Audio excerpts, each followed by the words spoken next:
the Nonprofit Podcast, powered by Donorbox. Giving season is here, and if you're like most nonprofits, you're already knee-deep in planning appeals, website updates, and email campaigns. But here's a critical question. Are you only sending out asks, or are you crafting a story that compels people to act?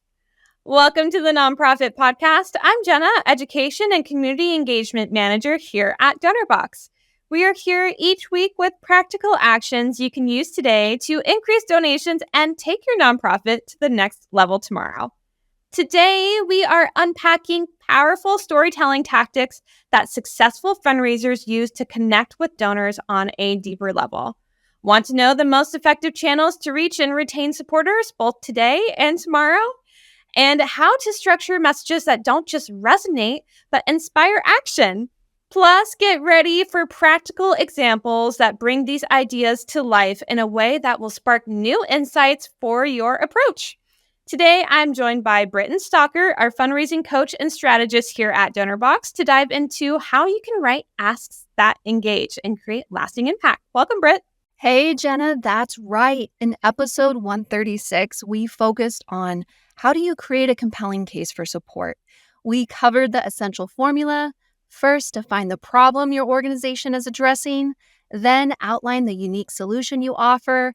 Next, explain why donors should care about this issue. And finally, let them know exactly what you need them to do. This case for support, it is the backbone of your year-end giving fundraising. It ties all of your messaging together and it gives it power.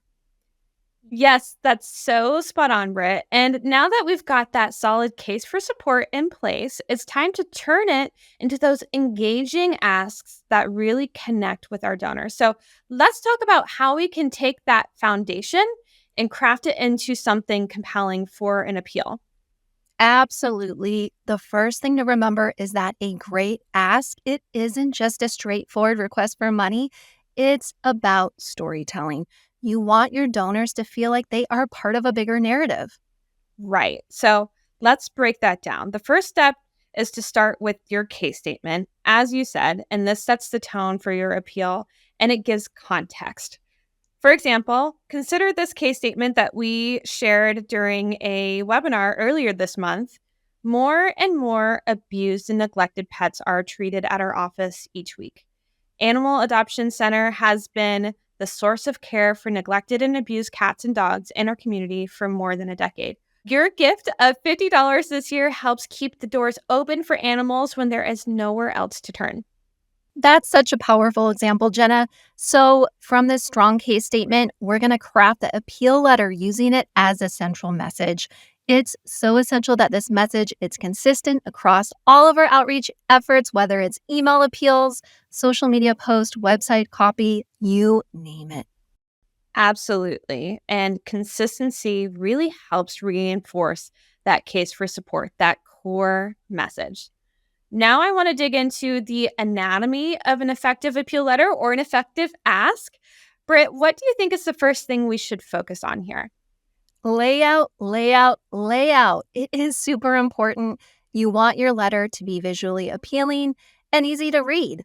A clear, legible font, it is a must. And trust me, don't go for those funky, fancy fonts.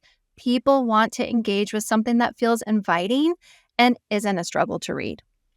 Yes, and I always say, do not underestimate the power of white space. More white space means more room for thought.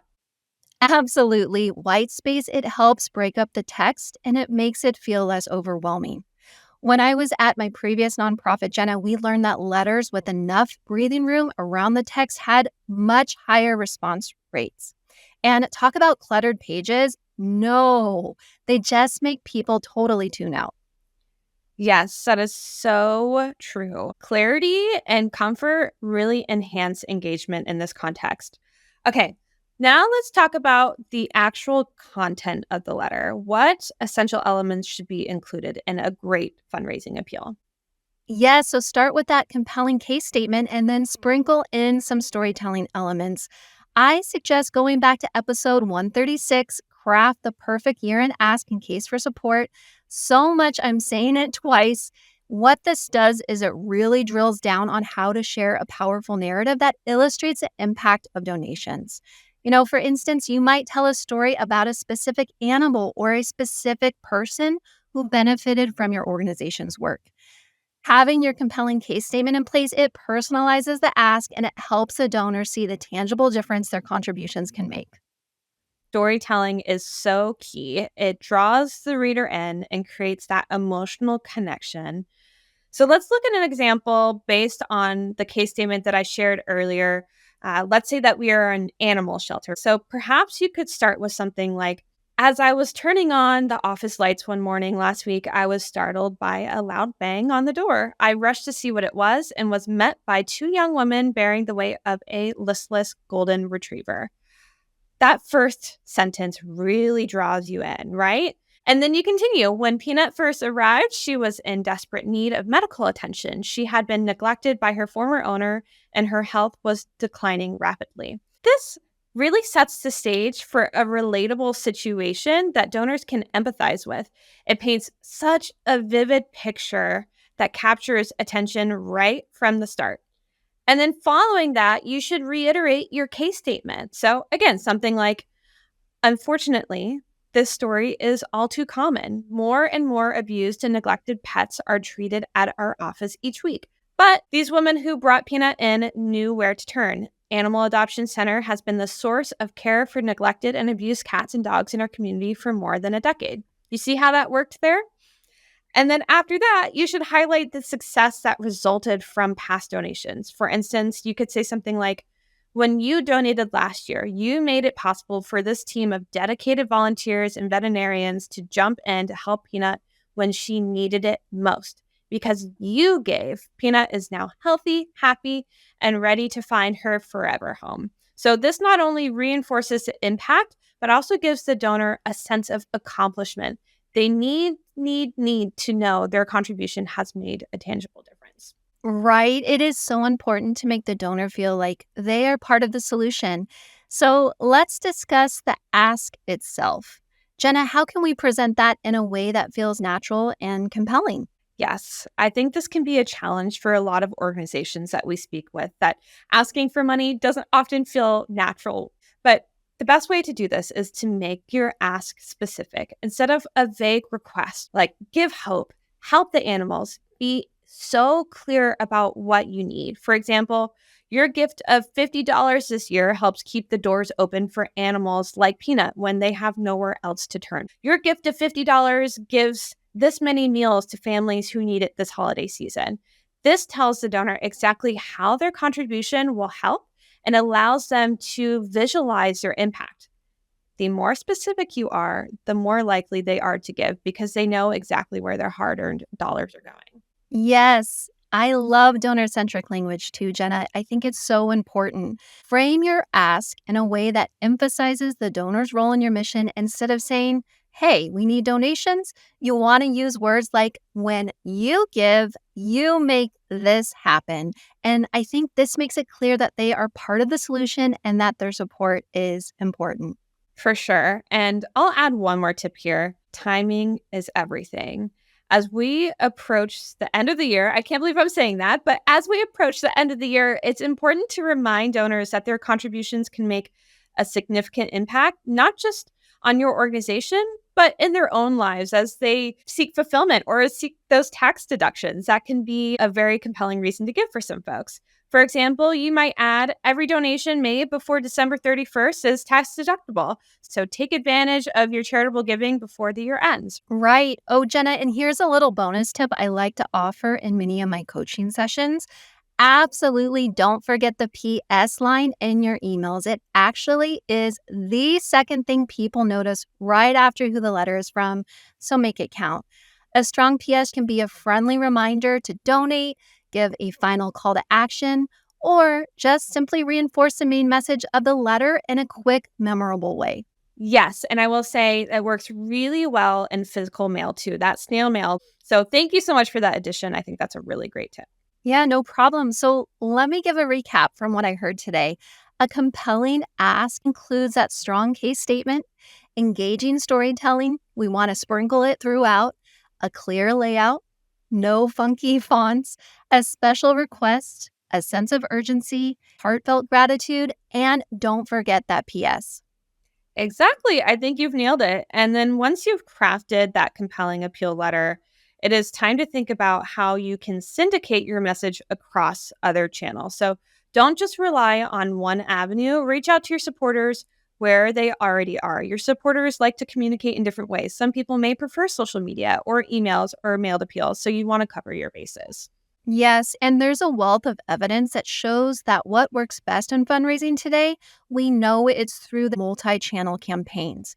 It's really all about sharing similar messaging through multiple platforms, whether it's your website, email, traditional mail, or social media, because donors often need to see, they need to hear and read about your cause multiple times before they take action. We know this.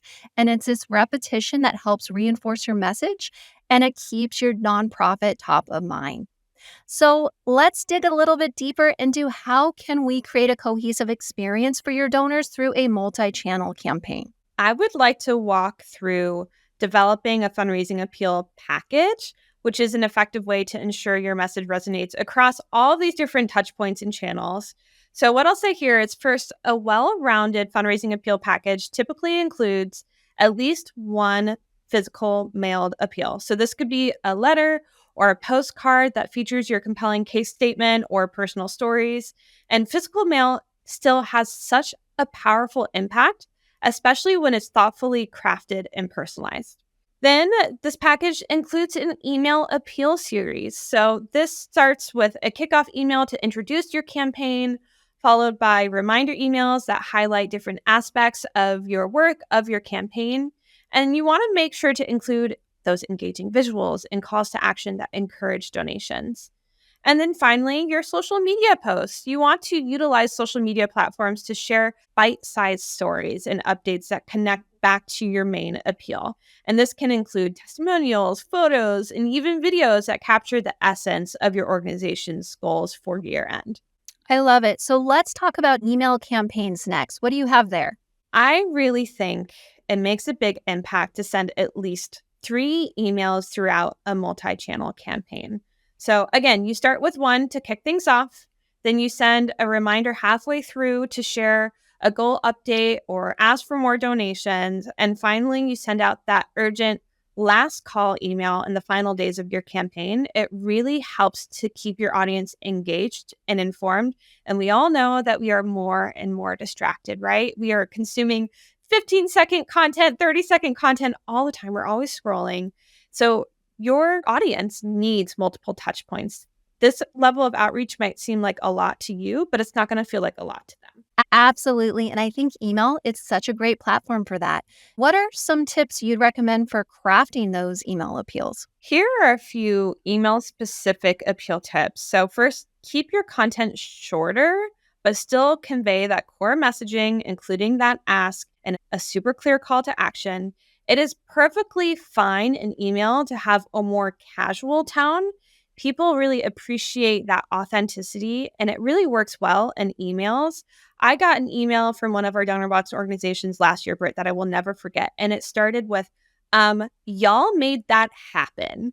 And it made me so happy to see that opening line. So that authenticity really works well in email. And I suggest including your ask in multiple areas of your email appeal. So think 2 or 3 asks, and make sure that they stand out. So bold them, underline them, and don't forget to hyperlink them to your donation form. You can also use a donate button with a compelling call to action or text to give or whatever that may be.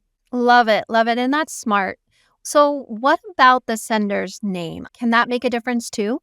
Yes. Test different sender names to see what resonates best with your readers. You can do an A/B test with some of your email platforms and you can see which one is outperforming the next. And then your email marketing platform may choose to go with the winner for the rest of the campaign. So experiment there. For example, emails that seem to come from an individual, like your board chair or your executive director. So let's say Susan from Animal Adoption Center can get a better response than a generic organization email just saying Animal Adoption Center. You know what I mean? That is such a great point, Jenna. And I think about the role of technology. What about incorporating technology? How does that come into play into these emails that you're talking about? Definitely leverage technology. We already talked about linking your donation page. That is a non-negotiable. But you can also include campaign goal meters. You can embed those in your emails, again, depending on your email builder. And include engaging videos that you can't send through physical mail, right? Those visuals can really draw in your audience and just elevates the reader experience. Speaking of visuals, I know it's not generally recommended to use images in mailed appeals, but in email appeals, I think definitely go for it, right? Because we know that compelling images and videos are for sure a great way to draw in your audience. All right, so moving on to social media, what do you have for us there? Social media is such a powerful way to engage your donors. I know it can be intimidating, but channels like Facebook, Instagram, X could really keep your audience informed. In fact, 55% of people who engage with a nonprofit on social media say it inspired their donation. That's pretty cool. That's incredible. So, how can organizations maximize their social media appeals? First, you want to syndicate your messaging across your social media platform. So make sure your messaging is consistent. You're using those compelling visuals to tell your story, those videos, and you want to break down your beneficiary story from your direct mail campaign into a series of social media posts. So start with the challenge the beneficiary faced, explain how your organization helped, and then wrap it up with a call to action so that you're taking a whole big singular appeal and turning it into multiple posts. We know that the algorithms, they love video content, right? Even short videos filmed on a smartphone can be effective. So think about the clips. Use clips to share impactful moments of your story because the behind the scenes looks, the quick updates, those really resonate with your donors. What about content creation? Do you have some tips for that? Yes, if you're feeling like you need help with content creation, I would say start with infographics. Use infographics. They are so perfect for sharing quick, fun facts about your organization or your programs or the need or the problem, whatever that may be. And then after that, think about real time updates. So, quick posts that show how close you are to your goal or what you're currently working on can really create urgency and keep your audience excited and connected. And don't forget about repurposing. You can use, again, snippets from your newsletters, your blog posts, or a great donor thank you, your appeal letters, right? And turn them into those posts, those bite sized posts that are quick and easy to share. So, for instance, let me go back to Peanut's story that we were just sharing. You can take that mailed appeal and create at least 3 different social media posts from it. I'd say even more, to be honest. So, the first post could highlight Peanut's arrival at the shelter, sharing her backstory and the challenges she faced. It could be a picture of her, a video, whatever that may be. And then the second post could provide updates on Peanut's time in the shelter, like her receiving the much needed vet checkups or making her new furry friends. And then the third post could celebrate when Peanut finds her forever home, along with a call to action for your audience to support similar stories and help other animals in need. And then, of course, you can sprinkle in those infographics, those compelling stats to bring it all together. And this way, you're really maximizing the impact of each piece of content while you're keeping your audience engaged, but you're not reinventing the wheel. So it can be pretty easy. Yeah, I love that, Jenna. Keeping it simple and engaging, it is so important. But let's be real. Managing all of this can feel like a lot. And this is where social media and email marketing, it can take up so much time and it can be pretty intimidating for organizations. How can they tackle all of this without feeling overwhelmed? I would say scheduling content is a huge time saver, and you will have that weight off of your chest if you just put a little bit of work into it at the beginning. Email is super, super easy to build and schedule in advance, especially with the right tools like MailChimp, Constant Contact, or HubSpot. So definitely do that. And don't forget about Donorbox's CRM's Mail Center. It allows you to manage and send personalized messages directly with your CRM. And plus, we have some exciting news. Donorbox mass email marketing, it's coming soon. Everyone's going to be able to automate. They're going to be able to personalize their email campaigns, and it's going to streamline everything. Okay, are there other features to look for in an email tool? Look for features like easy templates that you can use, List segmentation and those auto send options, they really help save time. And just make sure that your message reaches the right people at the right time and that they look beautiful when you're sending them. What about scheduling social media posts? Same thing. So you can use in-platform schedulers or find tools like Hootsuite, Buffer, or Later, which often have nonprofit discounts or free plans. So those are great recommendations. Load as many assets as you can in advance and schedule the post when you can. Like I've said, any work you can do up front will really pay off later. Okay, Britt, any final tips before we wrap up? Well, just as you said, Jena, I think schedule intentional time now to plan and create your content. Block out your calendar once or twice a week and stick to it. I think this is going to make a huge difference when the giving season kicks into high gear. And if you need more guidance, we have linked a free downloadable ebook in the show notes. It's a Giving Tuesday Appeal Handbook, and it's filled with tips for email and social media appeals, which is really, really helpful. Plus, you can dive into the full 60-minute Asks That Engage workshop on YouTube. This is an in-depth session that breaks down exactly what we talked about here today, how to structure and write powerful appeals that resonate and drive action. So that is linked in the show notes as well. Britt, thanks so much for joining me today. My pleasure, as always, Jena. And thank you for joining us on the Nonprofit Podcast. I hope you've left with the confidence to take a small step today that will make a big difference tomorrow. Be sure to click the download button on your podcast player, then leave the Nonprofit Podcast a review, or give it a thumbs up if you're listening to the Nonprofit Podcast on YouTube. Your review helps others find us. You're here to help others. We're here to help you. Until next time, stay inspired. That warm feeling when you help someone, it's not just happiness, it's fulfillment. And we believe it should be available to everyone, from frontline heroes to first-time fundraisers. Our tools empower you to help others. This is our mission. This is Donorbox, helping you help others.